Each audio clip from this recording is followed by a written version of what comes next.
The American West is on fire, and there's more or less hand-to-hand combat over the causes of it. Who's right, who's wrong, and what are they all missing? Well, let's discuss.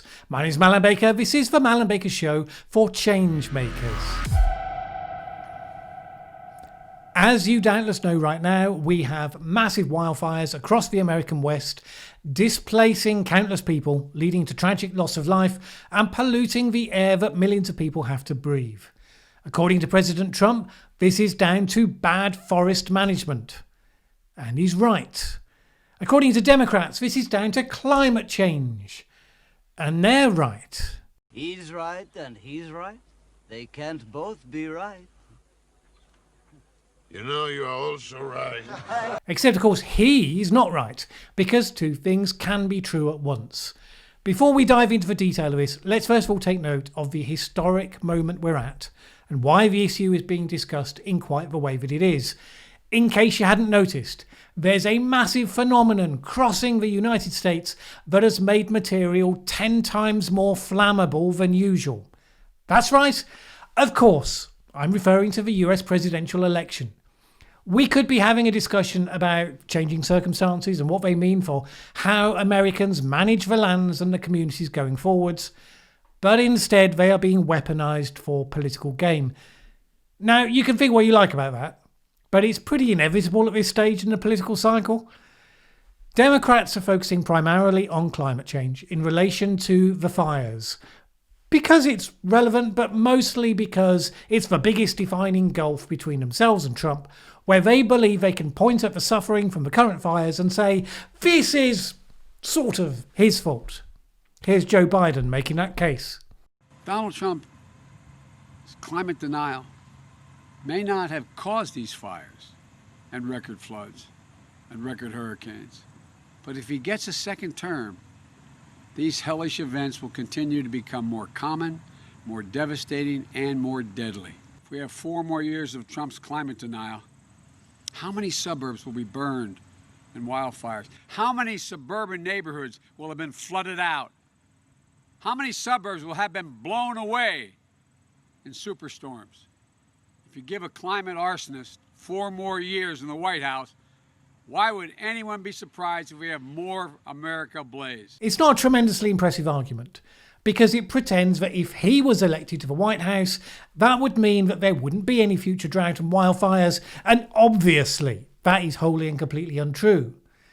Even if the next president wisely and radically did exactly the right things that would address America's impact on the global environment, it would make zero difference to what happens in terms of wildfires in the American West over the next decade. If it were done and then matched worldwide, it might begin to gradually and imperceptibly make a difference after that point.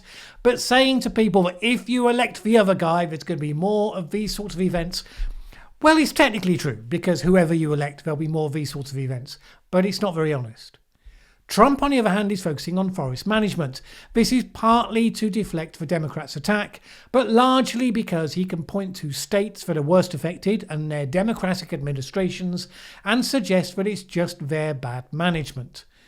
Now, again, there's some truth to this, but it's really neither so short-term nor so partisan, as we'll see.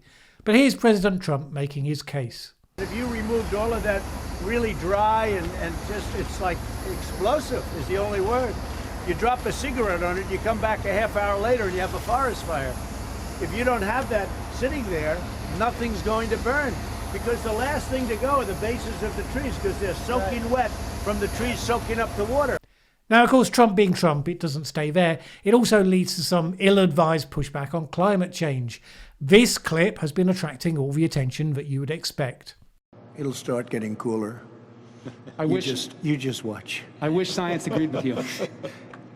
Well, I don't think science knows, actually. If he'd stayed with the focus on forest management, he'd have had a much stronger case, especially if someone had given him a slightly more robust version to argue than the off-the-cuff, garbled one that he managed. Because the point is that regardless of the position on climate change, in the short term, you will only protect people's homes and their lives by changes in forest management. If you were smart, you would take that and project yourself as the one focused on solving short-term problems to help people on the ground, while the other lot are off with the fairies talking about how Mother Earth is angry. However, given the nature of politics right now, it's just two sides bashing each other with clubs in cartoon land, and that's where that debate is going to be for the time being. We can do better than that though. So let's have a look at the background to all of this and see what it tells us. And let's start with the historical context. A lot of people think that the natural state of things is simply pristine forest that grows old and renews itself, and then fire can come along as a rude interruption to this that destroys the natural processes, and that's wholly bad. Now that's neither a description of the natural state of the American West, nor is it a description of a relationship between humans and forest throughout history. Fire has had a critical role in every human culture throughout history and prehistory. And it's certainly been a feature of the American West for as long as forests have existed there. Once you learn that some trees have expectations of fire built into their life cycle, some plants won't even germinate unless there's been a fire event, gives you some idea that there's more to this story. Hunter-gatherer societies probably learned about how occasional burning benefited the forests simply by witnessing the outcome from dry lightning strike-caused fires. Those were mostly low-density fires. Low-density fires return some of the nutrients from the biomass to the soil as ash, and some to the atmosphere. They found that burning could be a way of renewing the forest, of maintaining pasture, and preparing crops. And because human societies were themselves low-density, as well as being mobile, the burning of large tracts of land wasn't in itself a problem. They would simply move on a very long rotation timescale from one place to another. The problems come, of course, once your population settles in one place. You stop being hunter-gatherers and you start being farmers. And then after that, build cities and all the rest that becomes possible. At that point, you suddenly have the incentive to interrupt those natural processes and to suppress the fires. And particularly as the population grows, and suddenly every part of a forest has an interface with human society. Regular burning had the impact of reducing fuel buildup in the forest and keeping it relatively healthy. Once you move to fire suppression, what happens is the dead wood and the other biomass accumulates. That means that not only does the likelihood of a fire start go up, but if a fire does catch, it will burn more fiercely, creating more damage to trees and animals than otherwise would have survived. And an out-of-control fire releases more of those nutrients to the atmosphere rather than back into the soil. It's hard to be precise around the details, but studies have suggested that prehistoric California saw a much larger area burned every year. From 1950 to 1999, the average annual area burned by wildfire was around 102,000 hectares. That is just 5.6% of what would have burned during the same time in the prehistoric era. Land use change is part of that. Large areas of grassland and woodlands have been converted to agriculture and urban areas. But even if you take that into account, the annual area burning is really small historically. And yet, obviously, it is giving us huge problems. Putting it in the historical context isn't trying to minimise that in the slightest. So let's talk about what specifically did happen this year. It starts with weather conditions. There were already fears of a bad fire season back in the beginning of March due to a winter drought. For instance, there was zero rain in San Francisco through the whole of February, something that hasn't happened since 1864.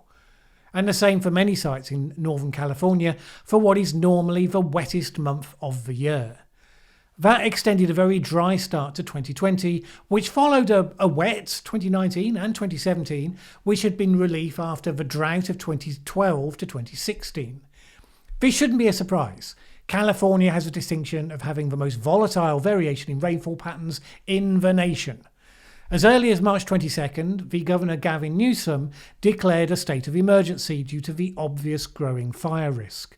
There was a large-scale tree die-off through the state, and the declaration meant the state could carry out projects to reduce the fuel buildup in forests without having to go through some of the environmental review bureaucracy.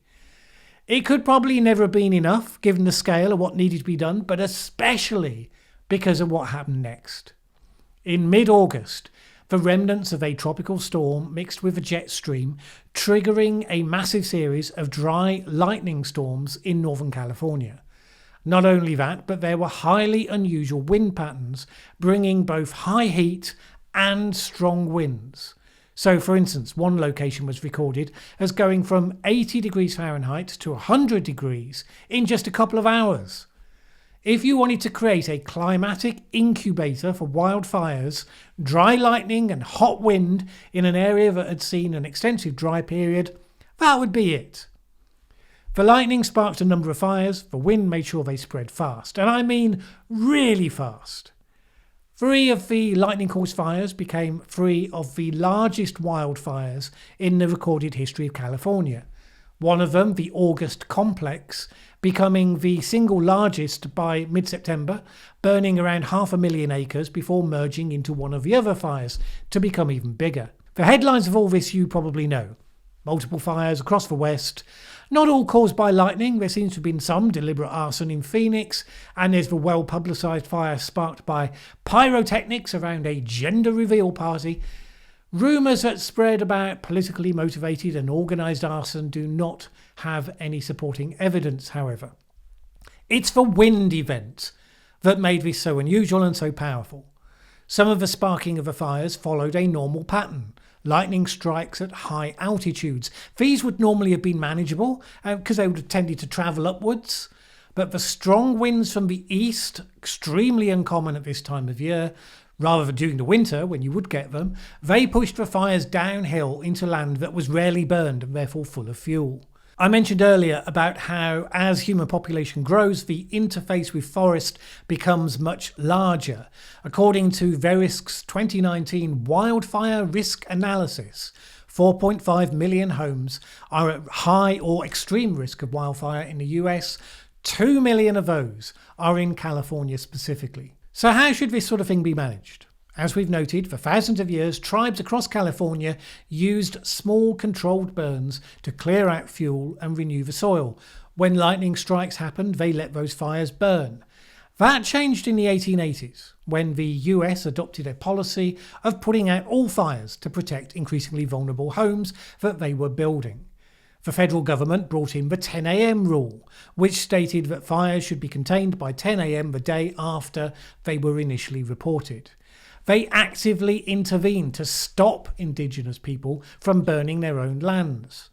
As a result, California's forests became unnaturally dense, with overcrowded trees competing for increasingly scarce water. Tree species like the sequoia, which was one of those best adapted to thrive alongside the regular fires, have not been able to survive the hotter, more extreme fires being experienced as a result. So, looking ahead, regular burning could be a key management technique. There's a valid question about whether it can actually be done in a world that has much higher density of human populations living in the area.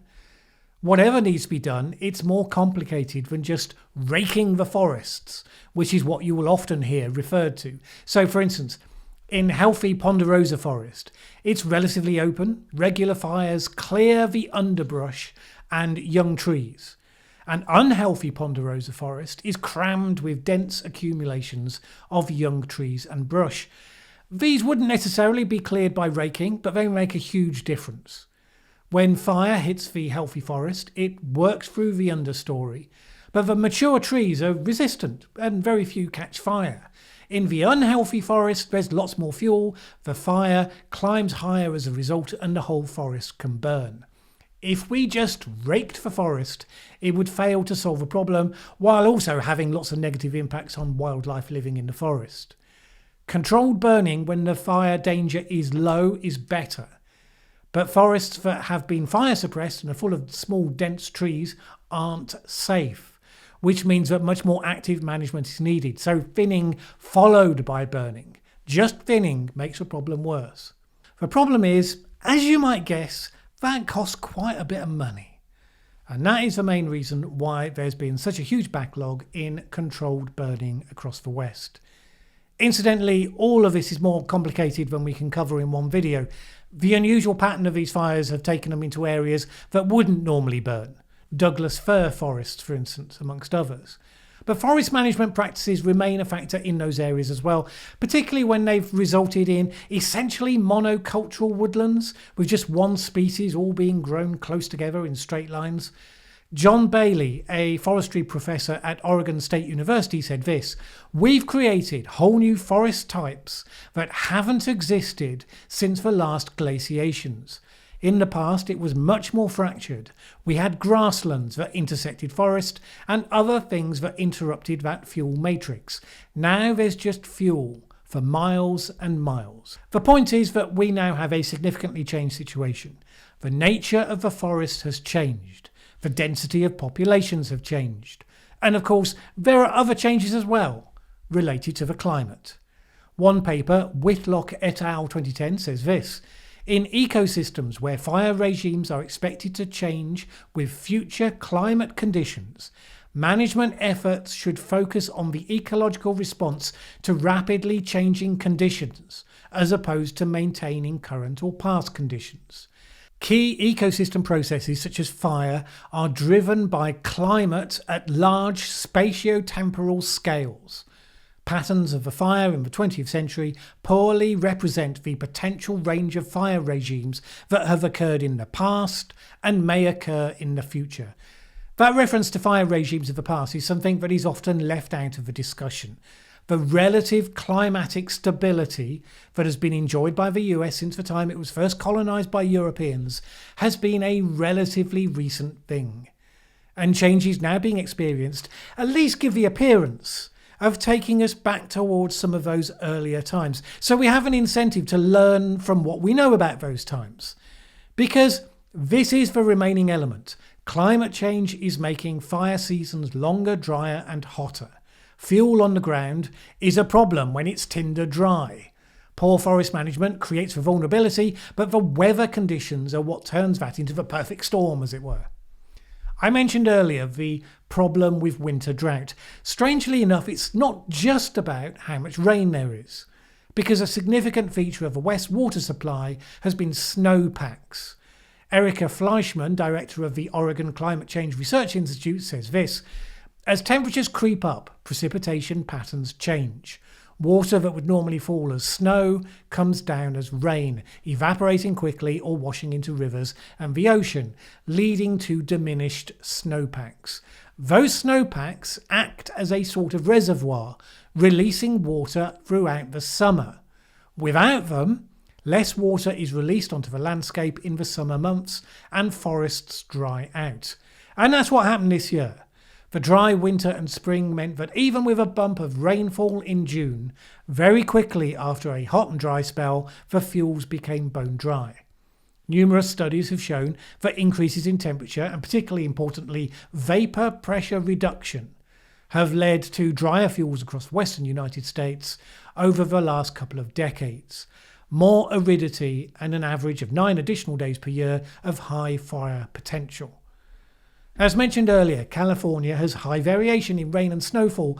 Those patterns may become even more capricious with more severe droughts, while also pushing more of the precipitation that does come into heavier downpours. Then there's the question of mega droughts. Some have suggested that such mega droughts are on the cards, although it's too early to say for sure.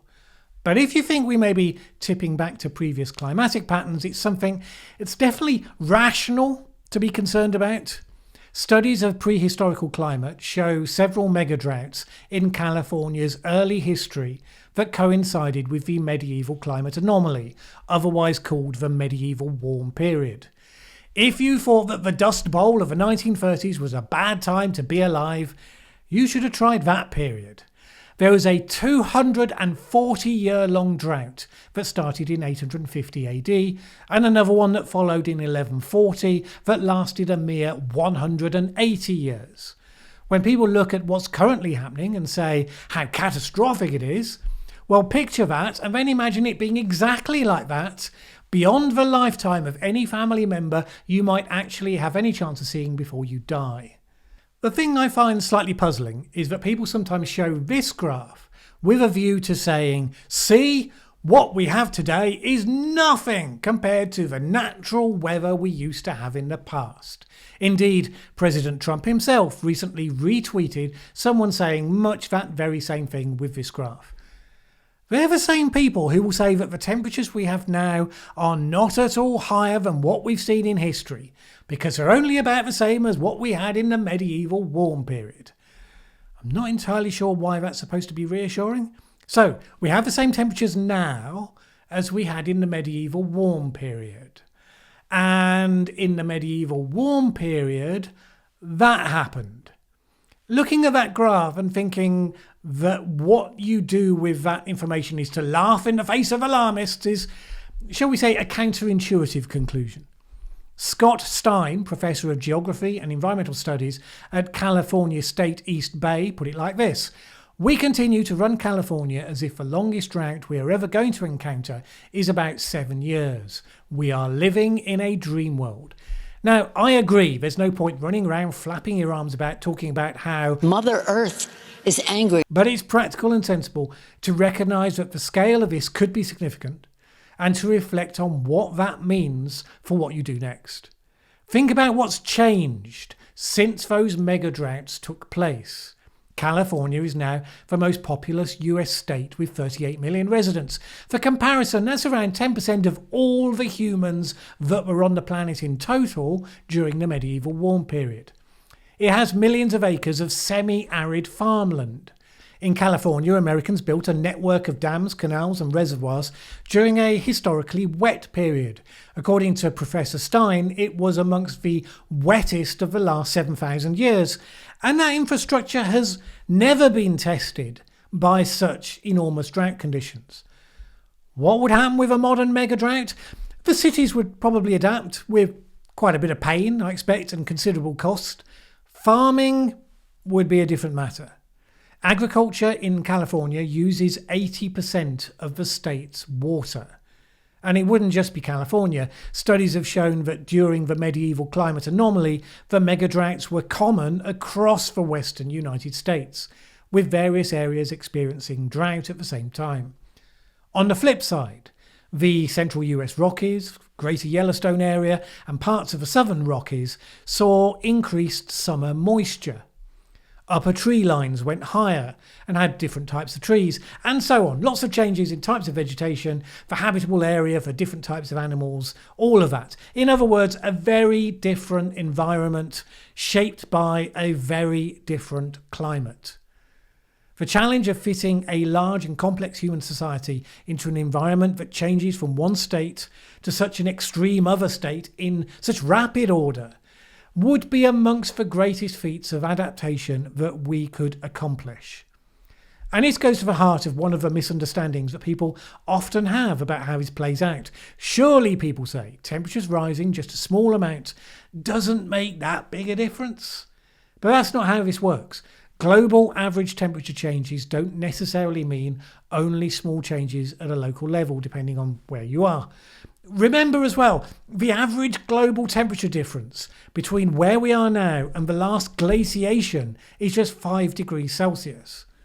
Numerous studies have shown that in California, how small changes in temperature because of the impact on minimum temperatures and frost-free days result in large changes to surface hydrology, with earlier melt-off and reduced spring snowpack, and increases in the amount of would-be winter snow that falls instead as rain, decreased snow season length, and lower summer flows.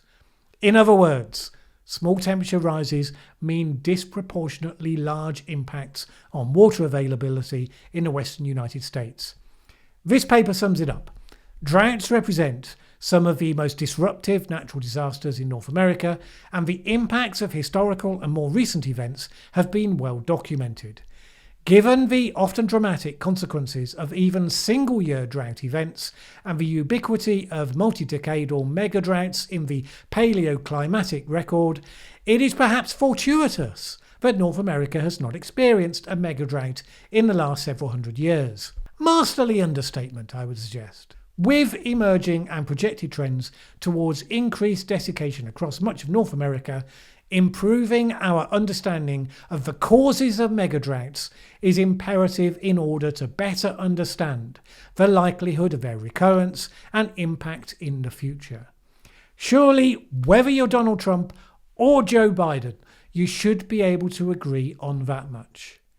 So, in conclusion, we have comedy cartoon knockabout debate going on right now. Very little of it is helpful to actually sorting this out.